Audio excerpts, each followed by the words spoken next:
Welcome to the Rice Field Archive. This time, we return to a quiet Vietnamese village, where a temple bell, a strange dream, and an old vow become part of folklore. This is the legend of the blood-red tea plant.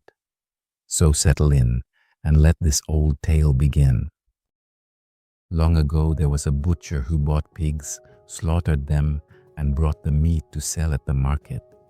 His house stood beside a village pagoda.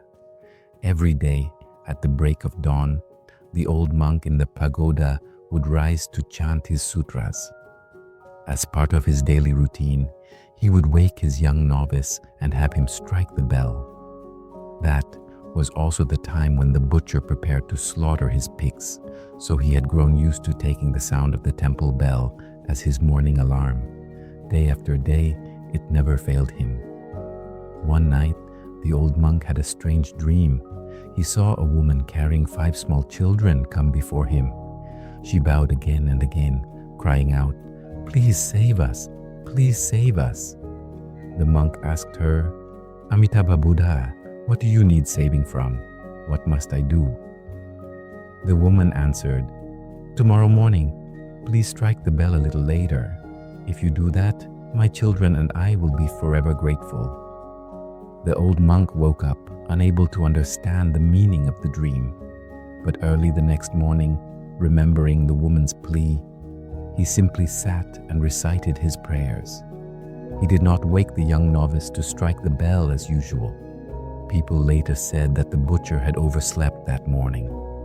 Only when the sun had already risen high did the temple bell finally ring, startling him awake. Seeing that it was already late, he did not dare slaughter the pig as usual. If he prepared the meat then and took it to the market, all the buyers would already be gone. Angry at having missed a whole morning of business, the butcher stormed over to the pagoda and blamed the old monk. The monk calmly told him about the dream from the night before, explaining that it was not truly his fault.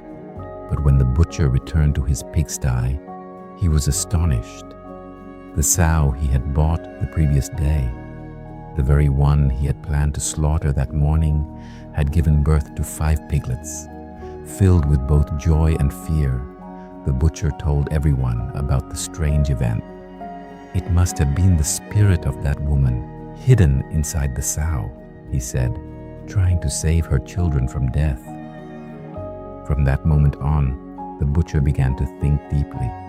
He looked at his own hands and felt that they were stained with the blood of countless living beings. Overcome with remorse, he took his heavy butcher's knife and went to the pagoda to confess everything to the old monk. Then, in front of the temple courtyard, he cast down his knife.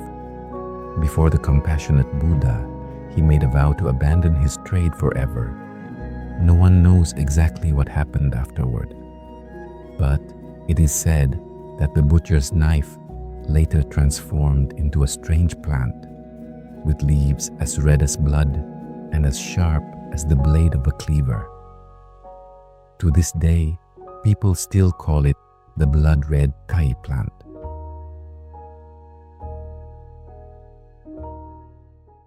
And so, our story comes to a close. The quiet legend of the blood-red tea plant. If this old Vietnamese folktale stayed with you, consider subscribing for more legends, myths, and forgotten stories from Vietnam and beyond. Until the next story, thank you for listening